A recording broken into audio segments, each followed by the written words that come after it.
안녕하세요 여러분, 성공합시다. 드디어 우리가 요한복음의 마지막 장에 왔어요. 이제 마지막 시간이에요. 너무 감개무량하지 않나요? 저는 진짜 큰 감동이 밀려오네요. 오늘 마지막 순간에는 우리가 예수님께 얻을 때 잘못하고 나면 쭈삣 할 때가 있잖아요. 그때 예수님은 어떻게 반응하실까? 완전히 클리어하게 보여주세요. 한번 들어가서 보도록 할게요.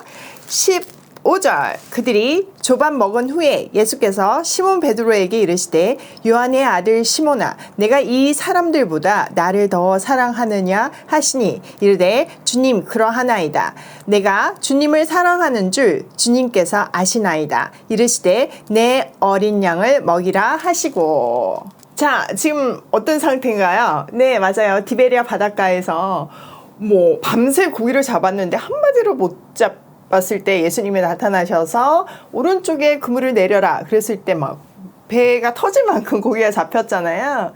그래서 세보니까 153마리였어요. 근데 그걸 끌고 육지로 나왔더니 예수님이 아침상을 차려놓으셨어요. 숯불을 피워놓으시고 거기에 생선과 빵이 있었어요. 그리고 그들이 잡은 고기를 더 추가해서 지금 아침을 먹었거든요. 이 분위기가 어땠을까요? 아마 하기만 하지 않았을 거예요. 일단 제자들이 다 도망갔었잖아요. 찔리죠. 특히 베드로 숯불을 볼 때마다 그 순간이 떠올라가지고 너무너무 미안하고 불편했을 거예요. 그때 베드로에게 예수님이 말을 거세요. 그런데 늘 부르시듯이 베드로야 이렇게 부르신 것이 아니라 시몬아 라고 부르셨어요. 자, 이 이름을 바꾸는 장면이 요한복음 1장에 나오는데요. 예수님이 베드로를 처음 만나고 이름을 시몬에서 베드로로 바꾸시거든요.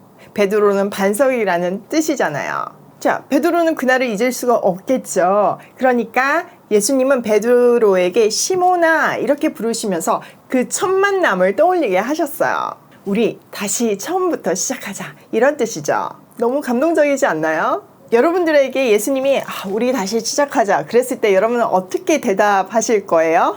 자, 우선 베드로를 한번 볼게요. 예수님은요 베드로에게 네가 이 사람들보다 나를 더 사랑하느냐 라고 물으셨어요. 이 구절이 15, 16, 17 세 번에 걸쳐서 반복되거든요. 그런데요 헬라어 특유의 어휘 변형이 조금씩 있어요. 각 구절마다 사랑하다, 알다, 먹이다가 조금씩 변형되어 사용되므로 의미의 차이를 둬요. 근데 우리는 한국말로 보면 그 미묘한 차이를 못 느끼죠. 이런 차이들 때문에 학자들 간의 의견이 좀 많이 분분한데요. 그래도 종합해서 큰 두 부류로 한번 정리를 해보면요. 첫 번째 해석은 네가 지금 여기 옆에 있는 제자들이 나를 사랑하는 것보다 나를 더 사랑하니? 이렇게 물으신 거예요. 이거는 베드로의 어투예요. 여러분 베드로 한번 생각해 보세요. 항상 자기의 충성심을 말할 때 주님 저는 할 수 있습니다. 주님 저는 절대 배신하지 않을 거예요. 이렇게 얘기하는 게 아니라 다른 사람들이 다 도망가도 저는 안 할 거예요. 이렇게 하잖아요. 그러니까 이거는 베드로 스타일의 말법이에요. 예수님은요 베드로 어투를 빌려서 베드로 스타일로 질문하시는 거예요. 자, 두 번째 해석은요. 내가 지금 이것들을 사랑하는 것보다 나를 더 사랑하느냐라고 묻는다는 해석이에요.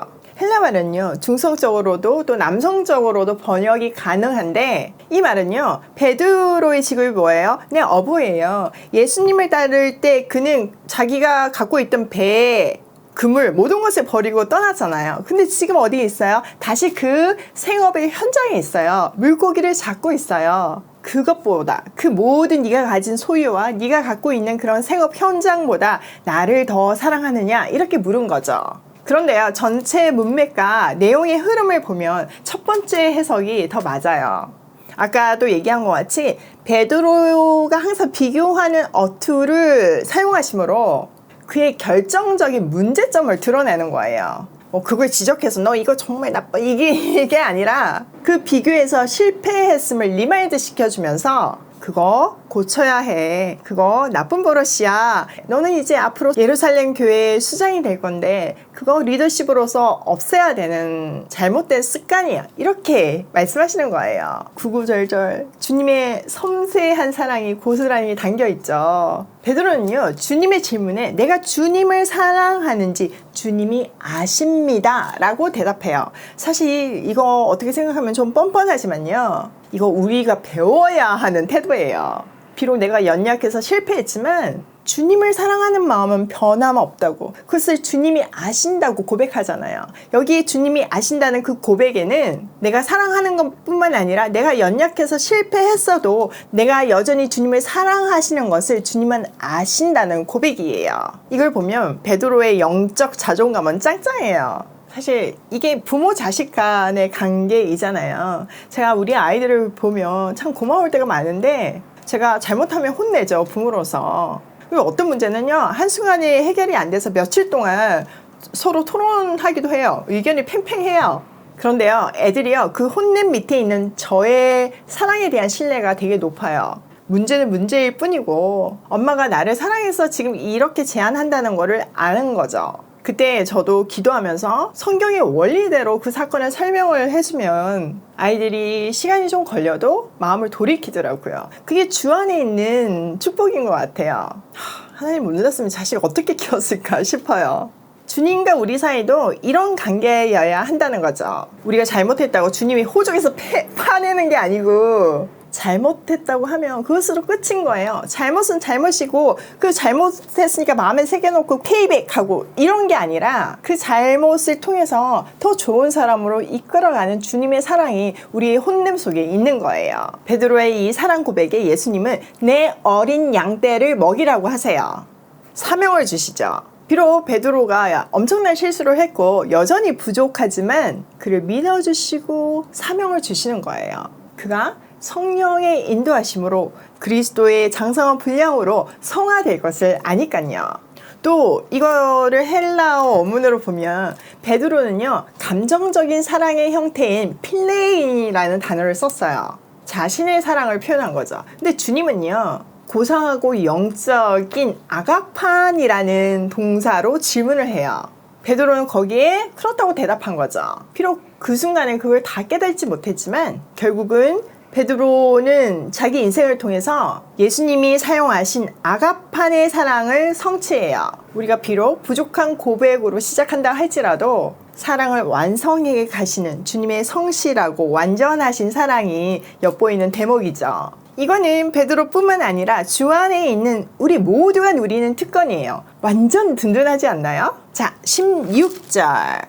또 두 번째 이르시되 요한의 아들 시몬아 내가 나를 사랑하느냐 하시니 이르되 주님 그러하나이다. 내가 주님을 사랑하는 줄 주님께서 아시나이다. 이르시되 내 양을 치라 하시고 세 번째 이르시되 요한의 아들 시몬아 내가 나를 사랑하느냐 하시니 주께서 세 번째 내가 나를 사랑하느냐 하심으로 베드로가 근심하여 이르되 주님 모든 것을 아시오매 내가 주님을 사랑하는 줄을 주님께서 아시나이다. 예수께서 이르시되 내 양을 먹이라. 주님은요, 같은 질문을 3번 하셨어요. 이 세 번째 물을 때 이제 베드로는 불안해지는 거죠. 그리고 이렇게 얘기해요. 주님이 모든 것을 아시오며, 이 모든 것에는 떠올리기도 싫은 그 배반이 속해 있죠. 내가 그렇게 부족한 사람이고 내가 비록 저주하고 부인까지 했지만, 그래서 주님 앞에 얼굴을 들 수 없는 사람이지만 그럼에도 불구하고 저는 주님을 너무 사랑해요. 주님이 제 마음을 다 아시잖아요. 죄송해요. 이런 눈물겨운 고백이에요. 진짜 여러분, 우리도 이런 고백 늘 할 수 있죠? 우리도 해요.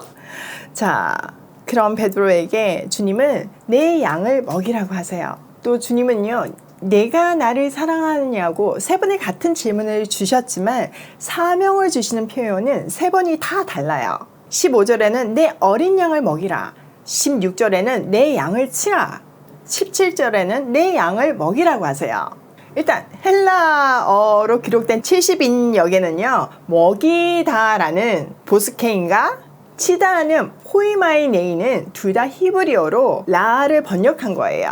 같은 뜻이라 해도요, 포이마이네이는 치다라는 단어가 조금 더 포괄적인 의미를 담고 있어요. 먹인다는, 동물을 먹인다는 의미를 가지지만 치다는 먹인다는 의미 플러스 다스리다, 통치하다는 의미를 포함하고 있어요.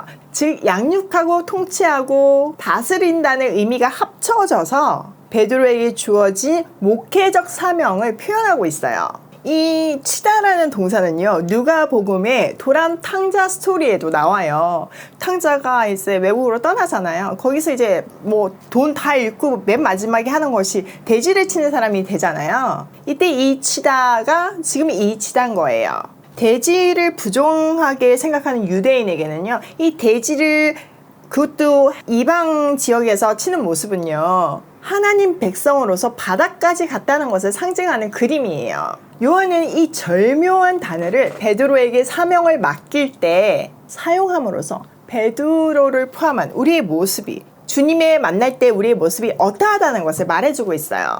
바닥에 있는 우리에게 사명을 주심으로 사명 감당하는 과정을 통해서 우리를 아름답게 빚어가시고 살려내세요. 대단하고 완전한 사람한테 사명을 맡기는 것이 아니라 바닥을 드러낸 사람, 하나님 앞에서 영적인 파산 신고를 한 사람, 나에게는 의가 하나도 없다고 고백하는 그 사람에게 사명이 주어져요.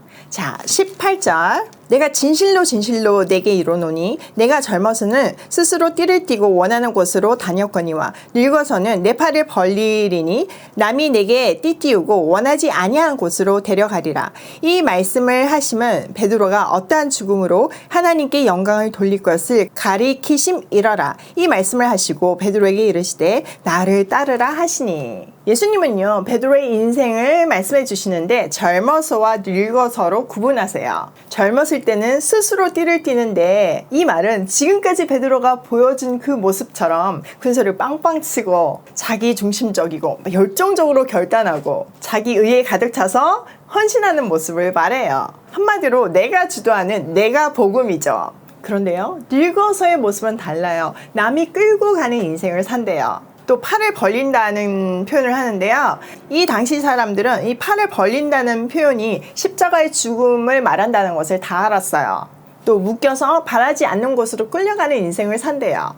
근데요, 이것을 얼핏 들으면 고난의 인생이잖아요. 근데 그렇지 않아요. 이거는 고난의 길만을 얘기하는 것이 아니에요.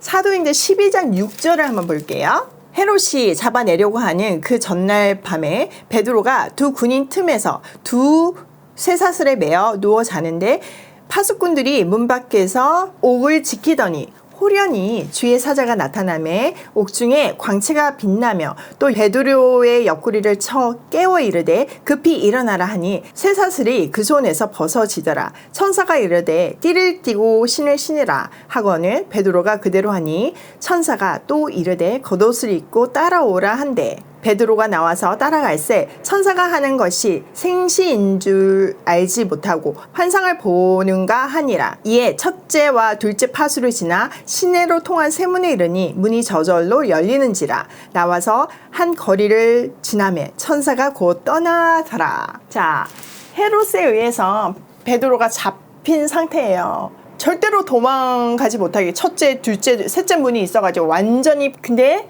천사가 이끌어내요. 이것은요, 지금 예수님이 말한 것 같이 원하지 않은 곳으로 끌려가는 인생이죠. 근데 그 끌려가는 거는 단지 환난뿐만 아니라 천사에 의해서도 끌려가요. 생명의 길로요. 이렇게 사명자의 인생은요, 고난 속에 있다고 할지라도 그 고난 안에 말로 표현할 수 없는 영적인 축복이 동시에 주어져요. 이것을 경험하고 살고 있는 사람은요, 세상 사람들 눈에는 지질이 궁상이고 고생 바가지로 하는 것 같지만 늘 웃을 수 있고 기쁨과 행복이 충만한 인생을 살 수 있어요. 고대 기록에 의하면 베드로는 이 말씀대로 십자가에서 죽었어요. 그것도 예수님하고 같은 방향으로 죽을 수 없다고 해서 거꾸로 달려 죽었다고 전승되고 있어요. 주님은 베드로가 어떤 죽음으로 하나님께 영광을 돌릴 것인지를 암시해 주시면서 나를 따르라고 말씀하셨어요. 이 장엄하고 감동적인 장면에 베드로가 웃음을 자아내며 우리에게 용기와 희망을 줘요. 한번 볼게요. 20절 베드로가 돌이켜 예수께서 사랑하는 그 제자가 따르는 것을 보니 그는 만찬석에서 예수의 품에 의지하여 주님을 파는 자가 누구 오니이까 묻던 자더라. 이에 베드로가 그를 보고 예수께 여짜오되 주님 이 사람은 어떻게 되겠사옵나이까. 진짜 너무 재밌죠. 지금 뒤돌아보니까 요한이 따라오는 게 보였어요. 경쟁자죠. 라이벌이죠. 베드로는 또 본성이 드러나요. 아니 그러면 저 사람은 어떻게 되나요? 조금 전에 그렇게 하지 말라고 그랬는데 금방 또 비교하는 거죠. 거기에 대해서 예수님은 이렇게 대답하세요. 예수께서 이르시되 내가 올 때까지 그를 머물게 하고자 할지라도 내게 무슨 상관이냐. 너는 나를 따르라 하시더라. 기가 찬 거예요. 베드로야, 내가 지금까지 너한테 얘기했는데 지금 또 비교하니? 그가 내가 살아있기를 바라고 한들 그게 너랑 무슨 상관이니? 넌 너만 생각하고 네 사명을 생각하고 나를 따라와. 이렇게 얘기해요. 사람은 이렇게 바뀌기가 어려워요. 그런데요, 우리한테 소망이 있는 거는 우리보다 더 강한 주님 손 안에 있을 때 바뀔 수 있다는 거예요. 베드로 완전히 딴 사람이 됐잖아요. 복음서에 나오는 베드로는 자신감 충만하고 감정적이고 그렇잖아요. 근데 베드로 후서의 베드로는 그는 온데간데 사라지고 말 한마디 한마디에 주님의 사랑만 뚝뚝 떨어져요. 베드로를 그렇게 바꾸신 주님께서 우리도 바꾸실 줄 믿습니다. 근데요, 그 다음 사람들도 너무 웃겨요. 가짜 뉴스가 도는데요.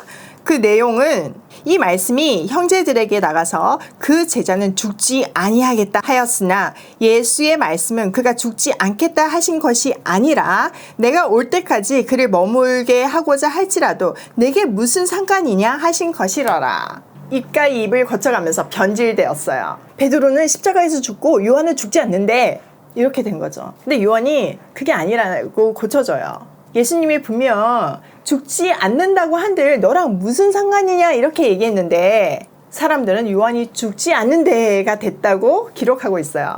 또 믿는 사람들 안에 돈 소문이에요. 이런 거 보면요, 우리가 소문에 연연할 것도 아니고요, 또 전달할 때 조심해야 됨도 깨달아요. 자, 24절. 이 일들을 증언하고 일들을 기록한 제자가 이 사람이라. 우리는 그의 증언이 참된 줄 아노라. 예수께서 행하신 일이 이 외에도 많으니 만일 낱낱이 기록된다면 이 세상이라도 이 기록된 책을 두기가 부족할 줄 아노라. 요한은요, 이 모든 일을 증언하고 기록한 것은 요한임을 밝혀요. 또 이 외에도 너무 많은 일들이 있는데 그걸 다 적으면요, 그 책들을 세상에 둘 데가 없다고 마무리해요. 시편 기자도 그런 고백을 하잖아요. 바다를 두루마리 삼고 바다를 먹물 삼아도 하나님의 은혜와 사랑을 다 기록할 수 없다고 하잖아요. 여러분 그 마음 아시죠? 요한이 그렇게 마무리해요. 와, 이렇게 우리는 복음서를 마쳤어요. 참 감개무량하죠. 사복음서를 마치면서 우리는 예수님이 어떤 분인지를 알았어요. 알았으니까 이제는 뭐 해야 되나요? 네, 맞아요. 이걸 전하로 뛰쳐나가야 돼요. 근데 이 뛰쳐나가는 동력은요, 억지로가 아니라 이 제자들처럼 감격이 있어야 되는데 이 감격은요, 복음을 깨달은 감격이에요. 비록 그들도 연약해서 부인하고 도망갔지만 성령 안에서 이 복음을 깨달았을 때 그들의 인생은 완전히 달라졌어요.